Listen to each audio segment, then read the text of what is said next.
Salve, salve pessoal, e aí, tudo suave com vocês? Tomara que sim, mas o Bolsonaro está coisa tava boa não.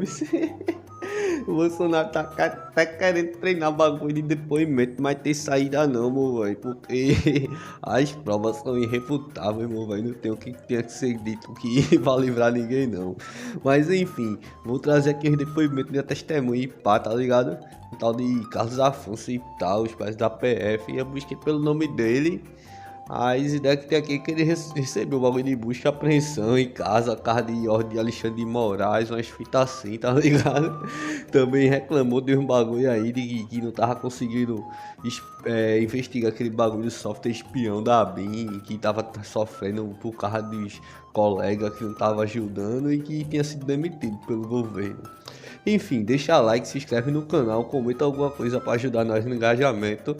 Aí, pelo que eu entendi, a única testemunha que Ramais chamou foi esse bicho aí. E bora ver aqui as ideias. Então, eu chamo a testemunha Carlos Afonso Gonçalves Gomes Coelho.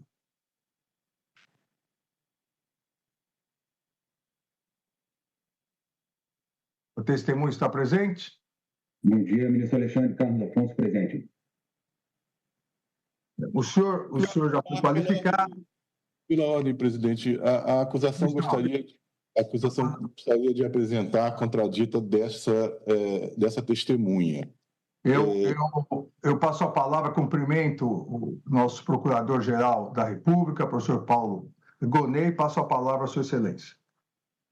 A contradita se baseia no artigo 214 do Código de Processo Penal, porque essa testemunha ela é investigada em duas PETs, a PET 12.027 e a PET 11.108, investigado por possivelmente participar da denominada ABIN paralela, que seria uma estrutura criminosa que funcionou como uma etapa de execução dos crimes imputados aos réus nesta ação penal, inclusive relacionado com o uso indevido do sistema First Mile.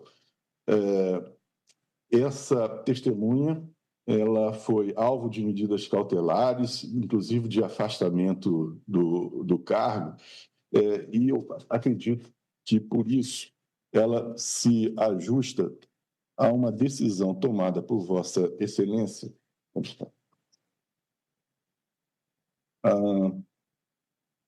na ação penal 1407, em que Vossa Excelência decidiu o seguinte: as situações processuais de investigado, réu e de testemunha, ou de investigado ou réu e de testemunha, possuem garantias e obrigações distintas, incompatíveis. Enquanto ao réu são assegurados a garantia do direito ao silêncio, de não produzir prova contra si, de não fornecer elementos de prova que o prejudique, enfim, a liberdade de se defender da maneira que melhor lhe convier, a testemunha presta o compromisso de dizer a verdade, sujeitando-se, inclusive, às penas tipificadas no artigo 342 do Código Penal. E, no caso da decisão de Vossa Excelência, dizia o fato de a pessoa, no caso, né, não ter sido denunciado na presente ação penal não altera a sua situação fático-processual, já que, como investigado, pode vir a se tornar corréu a qualquer momento.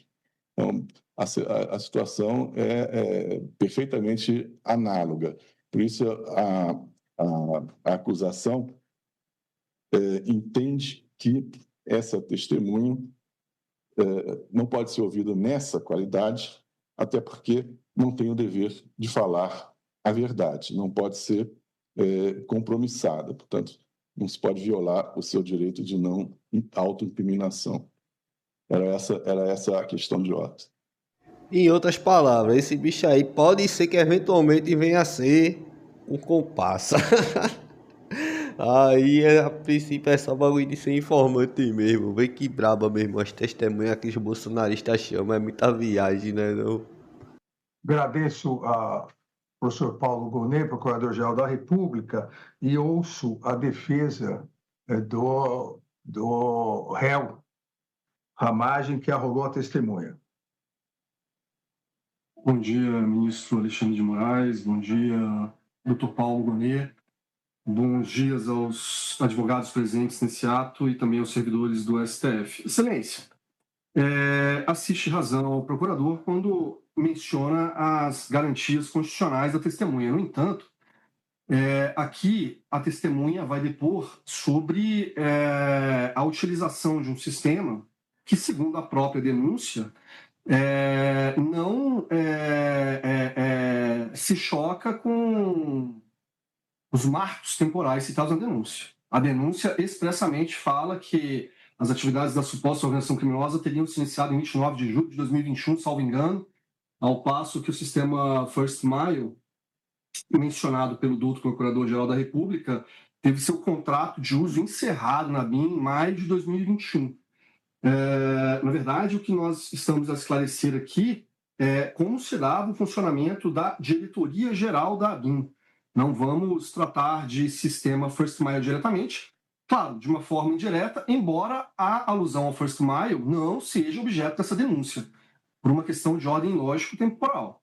Esse sistema teve o seu funcionamento encerrado em maio de 2021, ao passo que a denúncia estabelece um marco muito claro, iniciado em julho de 2021, como início das atividades da suposta organização criminosa.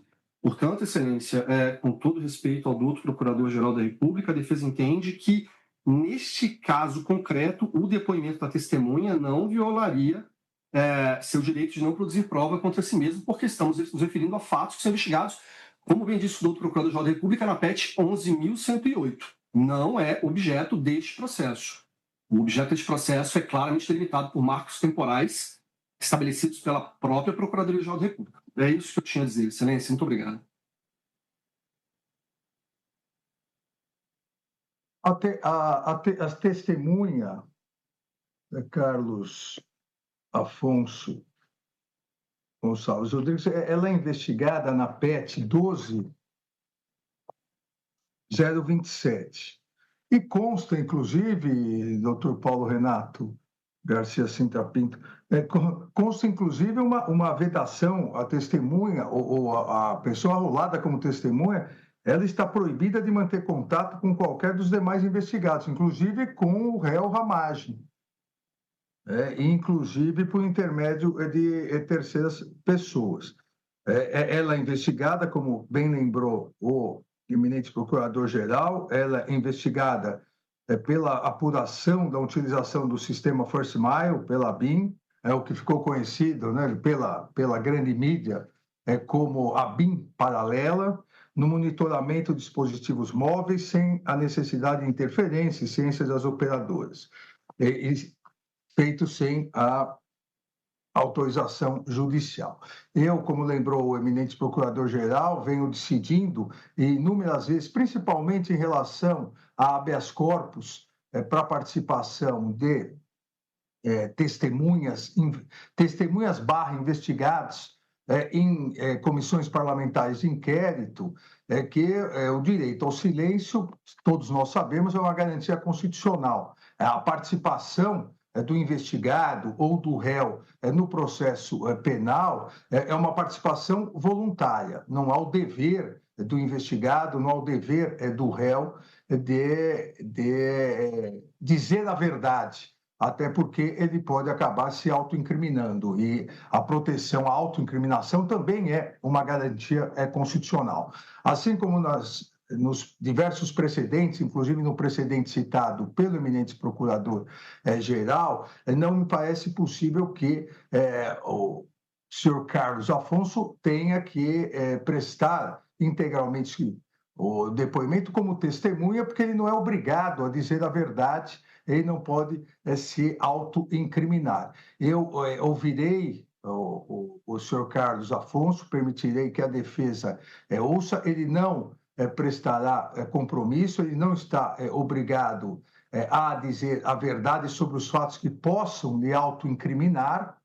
Agora, já advirto ao senhor Carlos Afonso Gonçalves que, em relação aos fatos que não possa se autoincriminar, em relação aos fatos que ele não esteja investigado, ele não tem o direito a mentir.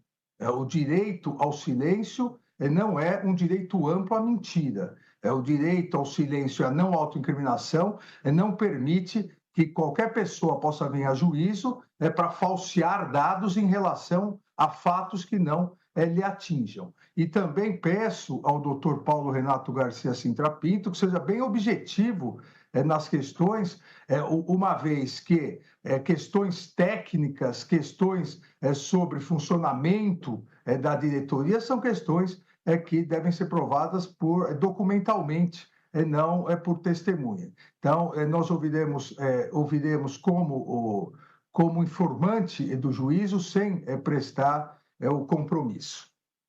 Em virtude disso, eu defino parcialmente a contradita do eminente procurador-geral nos termos não só do precedente citado por Sua Excelência, mas também do HC 23.2504, que, como disse, costumeiramente eu decido sempre no sentido de manter o efeito convocatório para prestar esclarecimento, seja em CPI, seja em juízo, mas com assegurado o direito ao silêncio e a garantia de não autoincriminação, se instado a responder questões que possam eventualmente ser utilizadas como prova na investigação na PET 12.027, levando em conta aqui principalmente que ele é investigado juntamente com o réu Ramagem. E o Código de Processo Penal também veda o testemunho, a validade como testemunha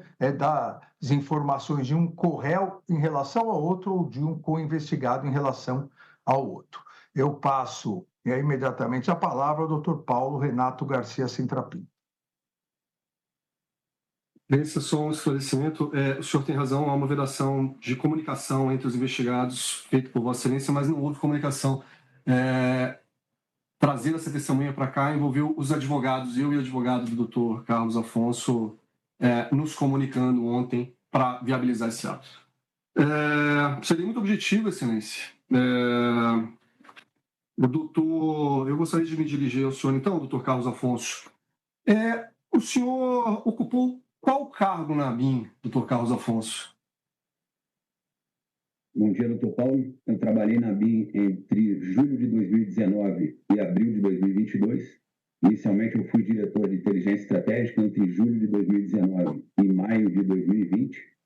Em maio de 2020, eu assumi a Secretaria de Planejamento e Gestão, responsável pela área meio da agência, e exerci essa função até novembro de 2021, quando fui nomeado diretor adjunto, e ali permaneci até abril de 2022, quando retornei para o meu órgão de origem, a Polícia Federal. Perfeito. Doutor Carlos, quando o senhor assumiu o cargo na Agência Brasileira de Inteligência, o senhor se deparou com um procedimento administrativo que estava em curso no órgão, cujo objeto era algo relacionado aos processos de aquisição e funcionamento dessas ferramentas de TI, de inteligência utilizadas pelo órgão? Negativo, doutor Paulo. Não foi quando eu assumi as minhas funções na agência, isso ocorreu algum tempo depois. Então, esse processo de verificação de conformidade, ele foi iniciado pelo diretor-geral Alexandre Ramagem em março de 2020 e foi direcionado inicialmente ao então secretário de Planejamento e Gestão, o delegado Rolando Alexandre, que posteriormente veio assumir a direção-geral da Polícia Federal em maio de 2020. Então, quando eu substituí o delegado Rolando Alexandre, e após algum tempo, porque isso não foi possível fazer uma transição, porque ele assumiu imediatamente a Polícia Federal, o delegado Alexandre Ramagem me procurou e disse que existia um procedimento de verificação de conformidade que tinha sido demandado ao gestor anterior e pediu para que eu desse prosseguimento. Perfeito. Esse procedimento de verificação, ele abarcava todas as ferramentas de tecnologia utilizadas pela agência? Sim, esse procedimento de verificação tinha dois objetivos principais. Primeiro, a verificação de conformidade das contratações anteriores à luz da legislação que rege a atividade de inteligência. E segundo, fazer um mapeamento de como os processos de aquisição de soluções de TI se davam e propor aprimoramentos. Então, foram esses dois objetivos. E qual foi o resultado desse procedimento, especificamente deste procedimento? A que fim chegou?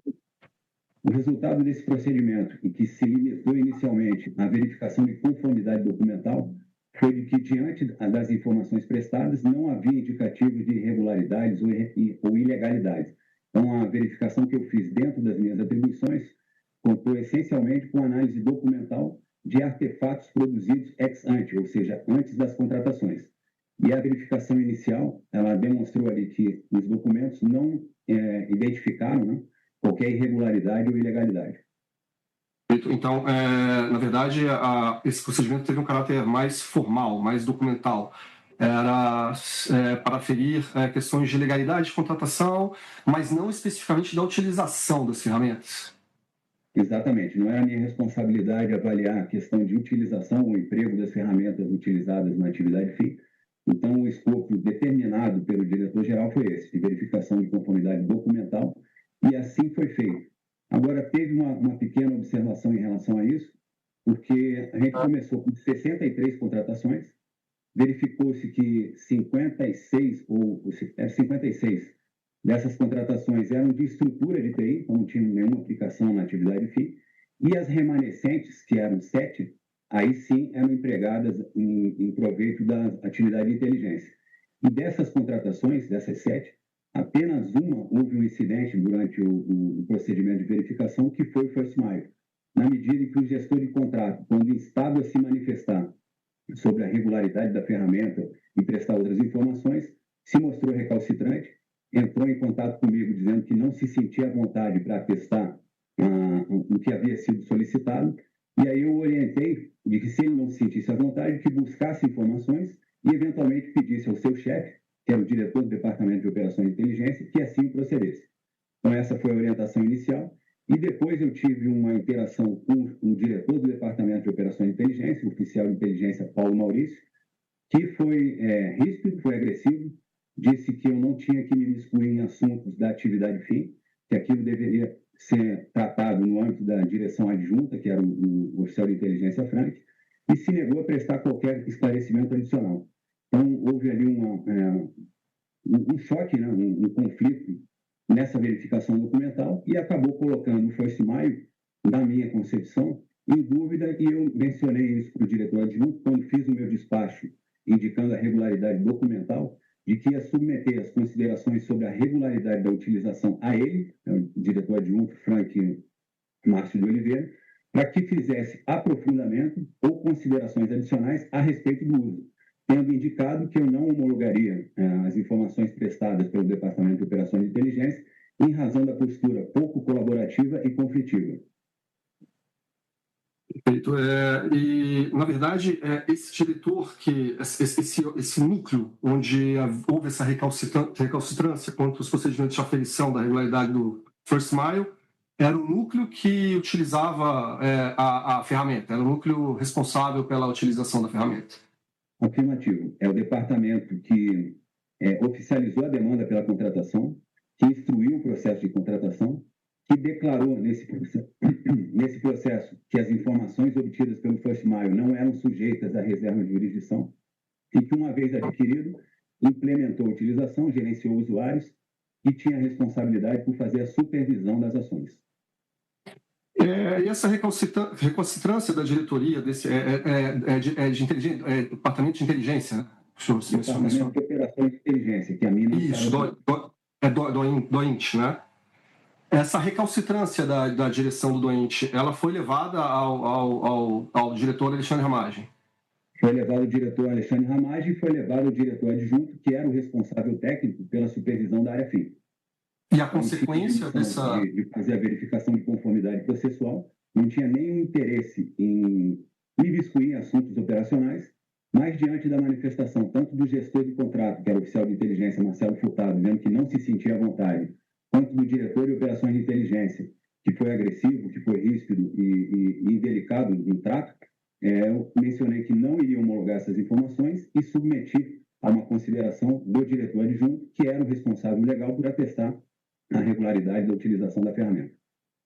E qual foi o encaminhamento que a diretoria geral deu para esses fatos, para essa recalcitrância do órgão de inteligência?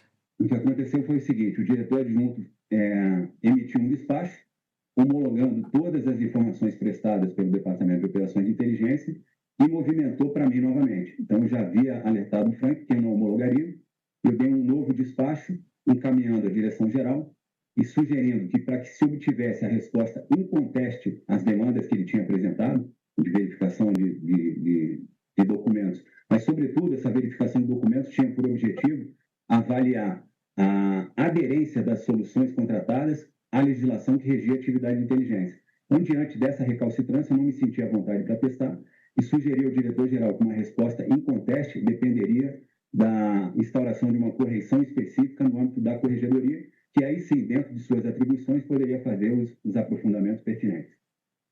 E houve, qual foi a postura do diretor-geral? Houve esse encaminhamento ao processo? Encaminhou para a corregedoria, ressaltando a sensibilidade da ferramenta, o seu caráter aparentemente mais intrusivo. Não, perfeito. Então, a postura do deputado Ramagem, no caso, realmente ele, de fato, teve uma conduta proativa para investigar não só a regularidade formal da aquisição da ferramenta, como também a utilização, a legalidade da utilização da ferramenta. Deixa eu afirmar isso. Encaminhamento à corregedoria. Perfeito. Uma última pergunta, Sr. Carlos. Como é o relacionamento entre os servidores de carreira da ABIN e os policiais federais que, então, estavam na gestão do órgão? Era um relacionamento 100% pacífico, de colaboração integral, total? Da minha parte, era um relacionamento absolutamente respeitoso. Da mesma maneira que eu respeitava, eu era respeitado. O trato sempre foi muito objetivo. Mas havia-se conflitos, é natural que os servidores de carreira não desejem alguém de fora dos quadros, isso é público e notório, há manifestações de associações, mas eu não posso dizer que, tirando pequenas intercorrências, vamos dizer assim, oriundas do meu proceder administrativo, eu tenha tido qualquer tipo de problema com oficiais de inteligência. Agora, cada um teve uma experiência distinta. A minha foi de respeito e de objetividade no trato da coisa pública. Maravilha. Muito obrigado pelas suas declarações, doutor Carlos. Ministro Alexandre, sem mais perguntas. Oxi.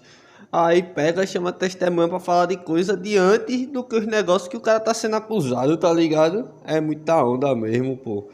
Aí depois vem com os papos, não, que a gente pode chamar porque a acusação é de recente. Aí só faz pergunta antiga, tá vendo que Xandão tava certo, que esse bicho era pra ser só bagulho de informante mesmo. Agradeço ao doutor Paulo Renato Garcia Sintra Pinto, seguindo aquela sequência que nós combinamos desde o início, ficou determinada, a testemunha foi arrolada somente por essa defesa, então seguiremos por ordem alfabética de réus. Bom dia, doutor Felipe Lipelt, que hoje está pelo réu Almir Garnet Santos. Deseja fazer alguma indagação? Não, Excelência, bom dia a todos, sem perguntas. Obrigado. Bom dia, doutora Mariana Kneip, que está pelo réu Anderson Torres. Alguma indagação? Sem perguntas. Obrigado. Bom dia, doutor Matheus Milanês, pelo réu Augusto Heleno Ribeiro Pereira. Alguma questão? Não, Excelência, muito obrigado. Bom dia aos doutores Eduardo Ferreira e Paulo Amador Cunha Bueno, que estão pelo réu Jair Messias Bolsonaro. Alguma indagação? Bom dia, Excelência. Nenhuma indagação. Obrigado. Bom dia, doutor André Fernandes Faria, pelo réu Paulo Sérgio Nogueira de Oliveira. Alguma questão? Bom dia, ministro. Bom dia, professor Gonês. Sem perguntas, Excelência. Agradeço. Bom dia ao doutor Bruno Dalari Lima, que hoje está pelo réu Walter Souza Braga Neto. Alguma pergunta? Sem perguntas, Excelência. Obrigado. Obrigado. Bom dia, doutor César Roberto Bittencourt, que hoje está pelo réu Mauro César Barbosa Cid. Alguma questão? Bom dia, ministro. Sem perguntas. Agradeço. Então, eu agradeço ao senhor Carlos Afonso Gonçalves Gomes Coelho e está dispensado. Obrigado. Obrigado, bom dia. Meu velho, não sei se vocês repararam, mas Xandão errou feio aí, errou rude, meu velho. Na moral, não tá nem exercendo um amplo direito de acusação. Como é que cortou Gonê de questionar os caras. Que viado, vocês repararam, ele não chamou Gonê não pra questionar os caras. Meu irmão, pode não, Xandão, fazer um bagulho desse não é feio. Tem que deixar o bagulho balanceado. Que viagem do cara, o bicho esqueceu mesmo. Mas também, se Gonê quisesse falar alguma coisa, ele ia chamar atenção, tá ligado? Não. No final das contas, Gonê não queria fazer pergunta, não. Mas Xandão vacilou, ele esqueceu mesmo, tá ligado? Acontece. Enfim, eu vou encerrar já o vídeo por aqui, tá ligado? Se inscreve no canal se não for inscrito, like e pá, comentário é importante também pro vídeo chegar mais longe. Se puder, tiver nas condições de colaborar financeiramente, tem um valeu demais, o bagulho de membro e também a chave Pix, que é ajudefilosofiamachinal@gmail.com, pode ser qualquer valor, tá ligado? E é isso mesmo, e tomara que dê tudo certo, que Bolsonaro seja preso logo por mim, já que deixaram ele escapar desse depoimento na PF, quando ele for no STF depois, já prende logo, tá ligado? Tem que meter a preventiva, que senão ele vai querer fugir, que nem Zambelli, mover essa galera, é tudo assim, esse bolsonarista. E é isso, que venha muito churrasco pra nós, tá ligado? Não? Fogo no gado, papai. Inscreva-se, curta e compartilhe. E se possível, manda um Pix. Estou precisando muito e só o Bolsonaro que não precisa recebeu. Até a próxima!